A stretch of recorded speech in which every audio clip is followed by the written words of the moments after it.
I almost got murdered today, and this is what happened. I matched with this guy on Bumble. We talk, like, exchange a few messages back and forth, and then we switch to WhatsApp. We decided to go on a date, so he planned one for today. When I asked him to send me what bar we're going to, he sent me a postcode, and he was like, "Meet here." So I googled the postcode and I put on maps, and it was like like flats. There was like a residential street. So I was like, "What is this? I don't want to meet here. Like, can we just meet at the bar?" No, he was like, "No, just meet me here. We can walk together." And I was like, "Can I just please meet you at the bar?" And again, he was just like, "Just meet me here." Obviously, I was still gonna go to the bar. He eventually told me the bar's name. And I am coming, well, I was supposed to be in the office today, so I would have been coming from wherever my office is.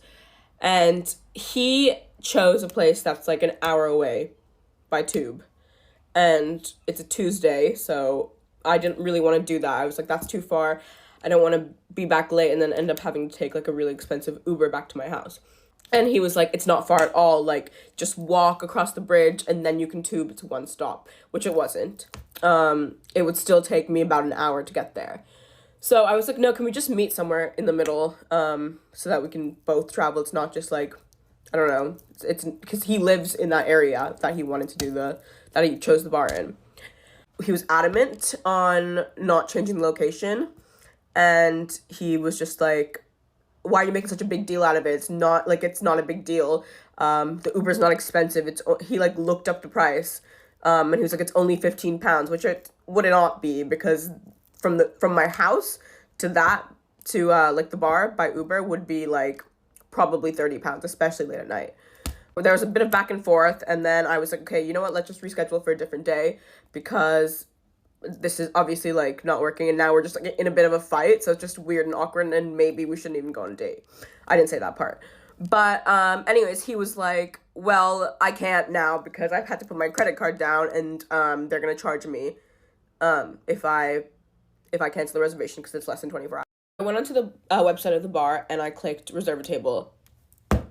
You did not have to put your credit card down. I could easily fill out, you just have to fill out your name, and that's it.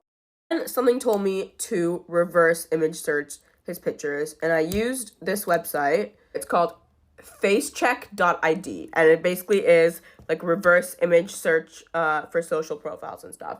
I put his picture in there, and it comes up with this like fitness gym model based in Germany. I live in London. So I was like, okay. And it had a completely different name. And all the pictures that were on his profile were taken from that person's profile. So at that point, I was like, okay, what the hell? So he wanted to meet me at this random postcode, not the bar. Random postcode, looked like a residential street. I'm assuming it was his place. He was adamant on not changing the location. He specifically wanted to meet there, and he would not meet me halfway. He lied about the credit card, putting it down. And then he's not even real. So I don't know what the intention was. I don't know what would have happened if I went. And it's supposed to be in a few hours. So I obviously have not done anything. I screenshotted the profile, the fitness model's Instagram, and I sent it to him.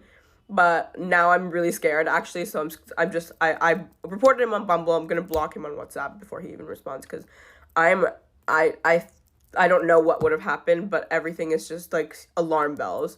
And there, I'm pretty sure that would have been the last day that I was seen alive. So yeah, that is how I almost got killed.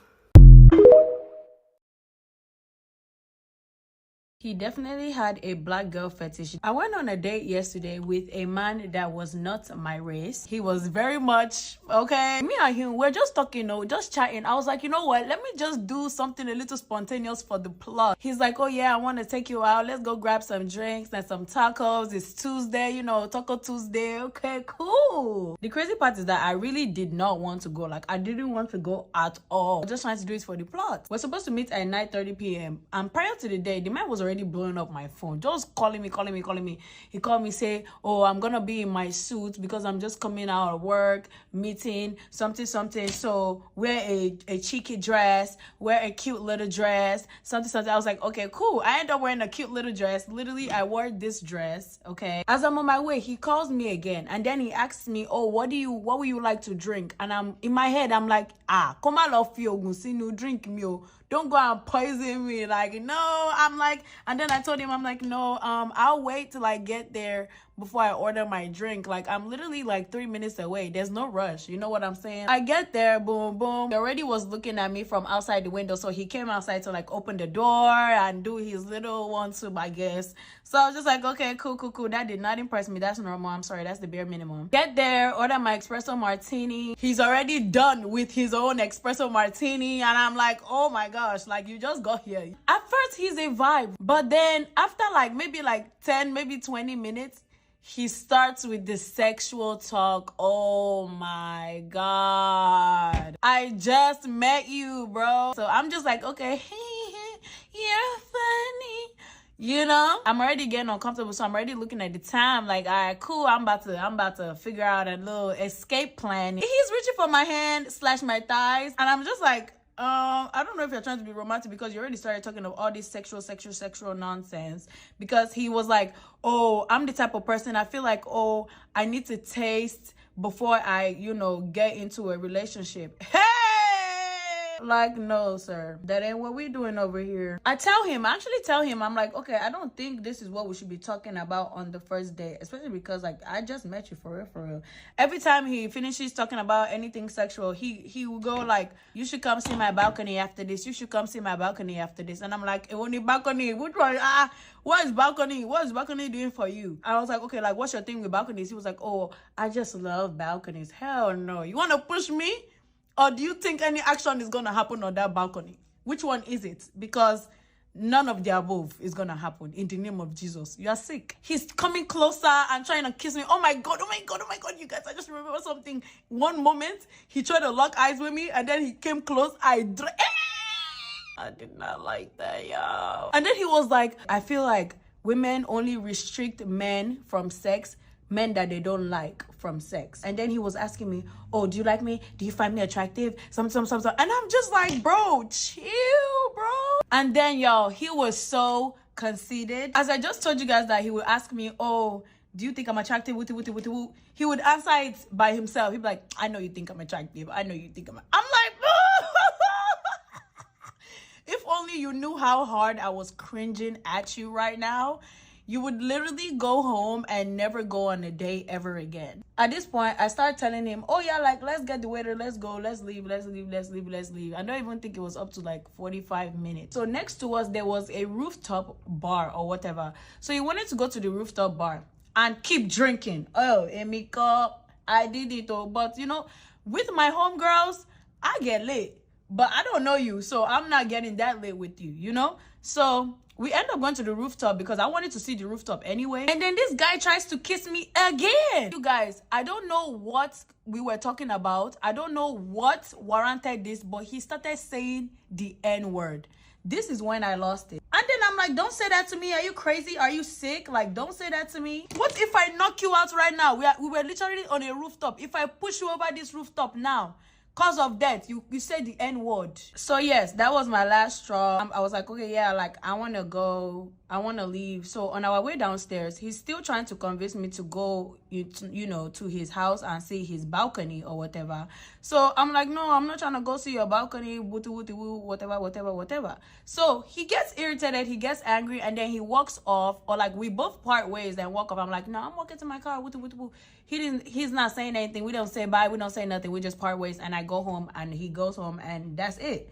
That was literally the end of the date, you guys. He didn't even last 24 hours. I personally don't think I would be trying that again. Like, I couldn't even stand his sight. I don't know. Maybe it was because it was corny and very, very egotistic. I don't know. Maybe I don't know. And then he was making like several racist comments. He was like, I thank God you're not ghetto, like, I'm like, what do you mean? I've only encountered racism in my comment section, but seeing it in real life is crazy. Right in front of my koro eyes like this. I barely knew this man for like 24 hours. Oh my God. And I even forgot to mention, this man gonna smack my nyash. He gonna try to smack my nyash. I think that was the moment where I decided, okay, now it's time to freaking leave because this man is crazy. I don't know you. Anyway, that's the end of this story time. I will see you guys in my next video.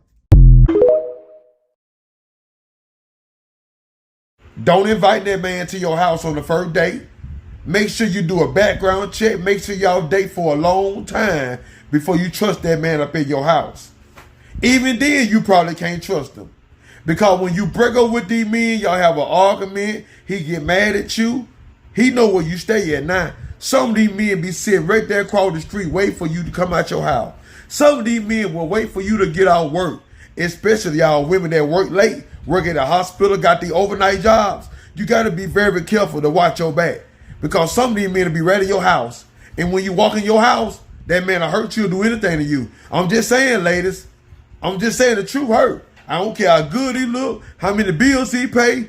I don't care how nice them words is. Because the devil can wear a tuxedo and he can take everything from you. The devil can smile and the whole time he want to take your life. Be careful, the truth hurt. The truth hurt. One time I was talking to this guy on Bumble and he wanted to go on a first date and he wanted to go on a hike. And I know that's like a new thing now that people want to go on a hike and don't want to get a drink, don't want to do that. I was like, okay, that's fine, but I don't want to go on a hike. I don't want to go in the middle of nowhere in the woods with someone that I don't know. I was like, well, how about a park or something? He's like, no, I want to go on a hike. And I was like, okay, you're going to go on a hike by yourself then. I'm not going into the woods with or into the middle of nowhere with someone I don't even know, sir.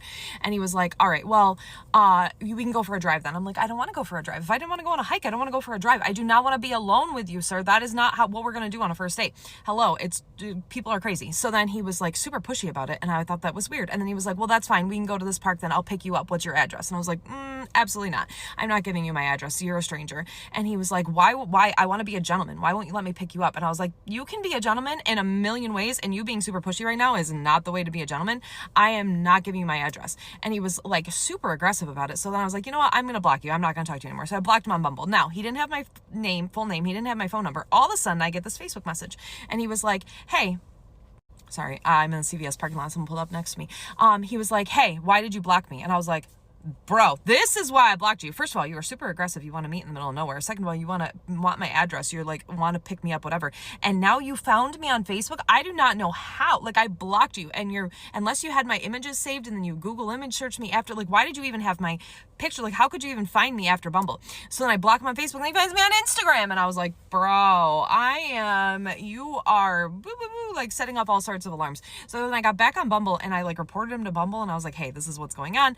He seems super creepy. He's super pushy about a first date. He wants to meet a first date in the middle of nowhere. He wants to meet in the woods. He wants to go for a drive, whatever. Now he's found me on all of these different forms of social media. So I blocked him. I blocked him here. I blocked him on all forms of social media that I can. And then I didn't hear from him again, but I was like, this is a little sketchy. So I have the guy's like information and I am always like watching the news to see if maybe he pops up as like a serial killer or something. But I think I might post him on one of those Are We Dating the Same Guys and just be like, hey, alert, alarms, like watch out for this dude because he wants to meet you in the middle of nowhere, wants your address, and then he gets really angry if you don't give it to him.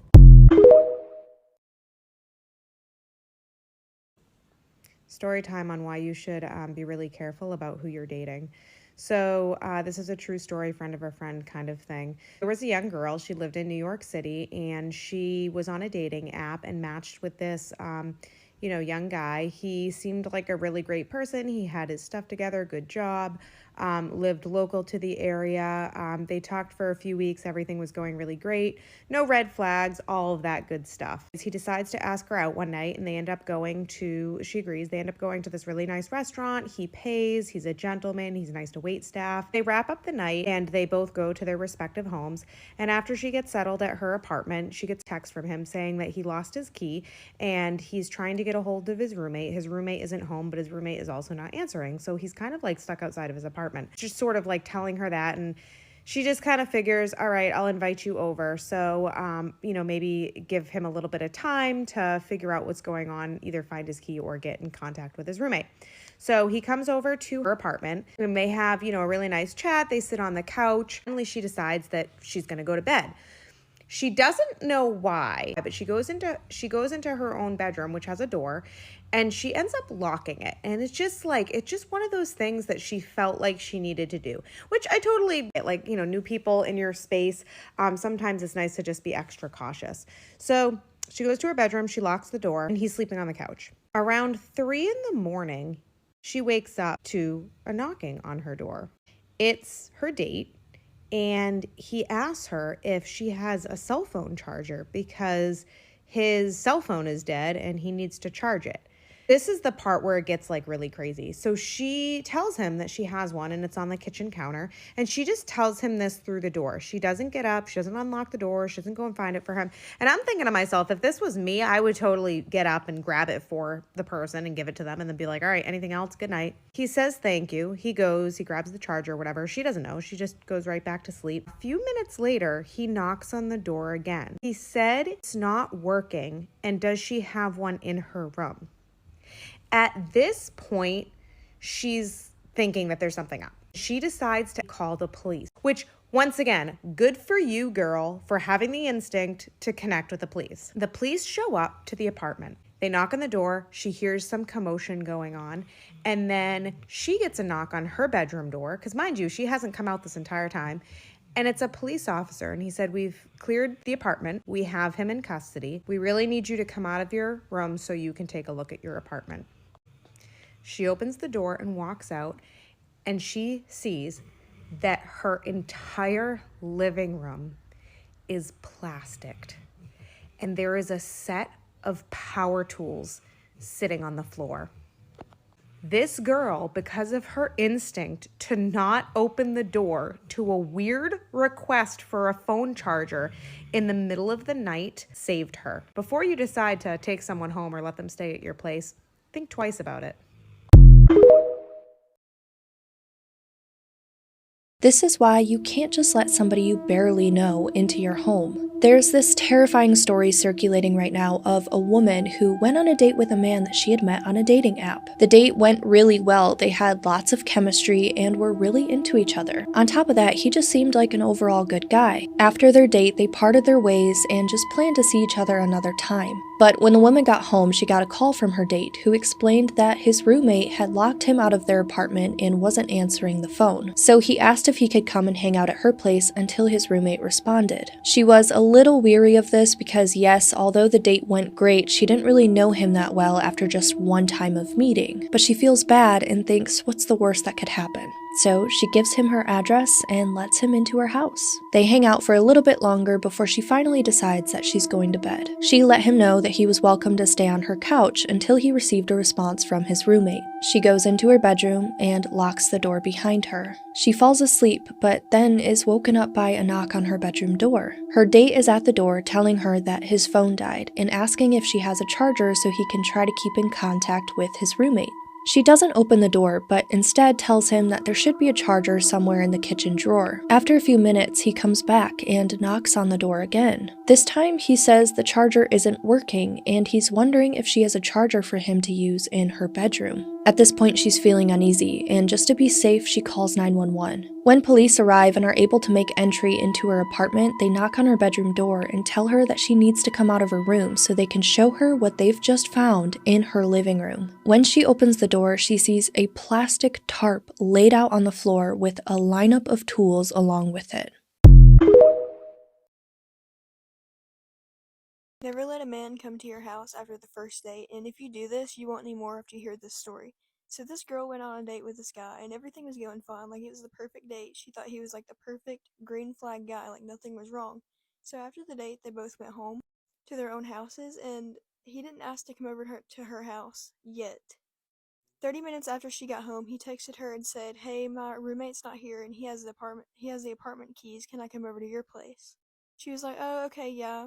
So he gets over there, they hang out in the living room for a few minutes, and then she was like, "Okay, I'm going to bed, I'm going up to my room, you can sleep on the couch." A couple hours go by and she's asleep, and then she gets a knock on her bedroom door. And earlier she had a gut feeling like, oh, I should lock my door tonight. So she answers, she's like, "Hey, what is it? What do you need?" And he says, "Do you have a charger? My phone just died." And she said, "Yeah, there's one on the kitchen counter, just like go help yourself." He was like, "Okay, thank you." But then about 5 minutes later, he comes back and knocks on her door again. He says, "The charger's not working. Do you have one in your room I can use?" Something about this didn't feel right to her. She was like, okay, he's trying to get me to open my door. So she tells him, yeah, I'll find one and I'll get dressed and I'll come downstairs and bring it to you. Just wait for me down there. When he goes downstairs, she calls the police.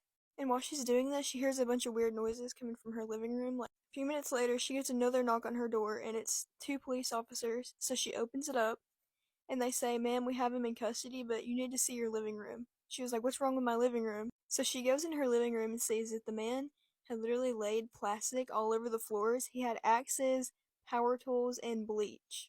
This is why you never trust a guy even if he seems like the most perfect green flag dude. The first couple dates is not long enough to get to know somebody. Also, repost this so more women can see it, and if you're not following me, go ahead and do so. Never let a man come over to your house after a first date. And if you used to do that, you're not going to do that after this story time. Let's go. I also forget to mention that it's a true story time. Yeah, let us begin. The story starts off with this young girl. She goes on a first date with this guy. They go out to get dinner. And honestly, he was a green flag all throughout. Like, he was nice to the waitresses. He paid for the bill. Like, no red flags at all. This is why no matter how normal or nice a guy seems to be, you can never trust them too quickly because the story's like this. The dinner goes great, he pays the bill, and then they just go about their day and they go to their own homes. So obviously this is a respectful man, right? Like, he didn't even try to like get her to come over and didn't ask to go over to her house yet. So she goes home and then she gets a call from him and he's basically saying how he can't find his key, his roommate is not answering the phone, and if he could just come over for the time being until either his roommate answers the phone or he finds his key somehow. And she obviously said yes because, once again, no red flags. He comes over, they're having a blast, they're just sitting on the couch, talking, vibing, and then it just gets really late, so she's like, hey, you can sleep on the couch until you figure things out, I'm gonna go to my room.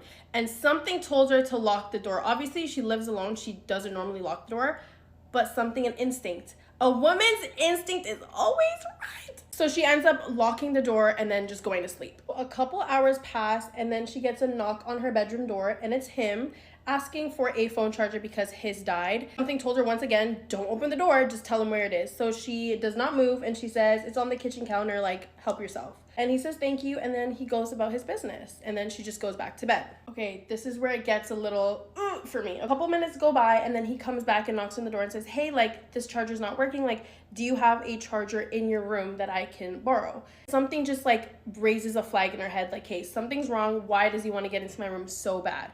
So she calls the police. After she calls the police, she hears like the door kind of opening, she hears like a bunch of commotion outside. And then a couple minutes later, the police knock on her bedroom door and say, hey, like, you're safe, he's in custody, come outside and look at your living room. Guess what she saw? Please, just pause the video. I want you guys to guess first before you actually hear what it is. So she walks out from her bedroom to her living room with the police and she sees her whole living room fully plastered and she just sees a box of power tools. So drills, axes, you name it, it was in that power tool box. If she left her room and she didn't use her womanly instincts, you guys, women, we're never wrong. I said what I said and I meant it. If she did not just listen to her instincts, she would have been gone. I'm so scared for women. Like, we're not safe ever. And it's really sad. I really want to know how she felt in that moment. Like, just to be like, whoa, like, I just listened to my gut and that's the main reason I'm still alive till this day. Like, if you're watching this, I'm so proud of you. And I hope you know that. Moral of the story is a man can be so normal, have the perfect job, and just be a walking green flag and still not be the person that you think he is. So just don't let anyone into your home. Make sure that you guys run a background check first. Okay, I love you guys. Bye.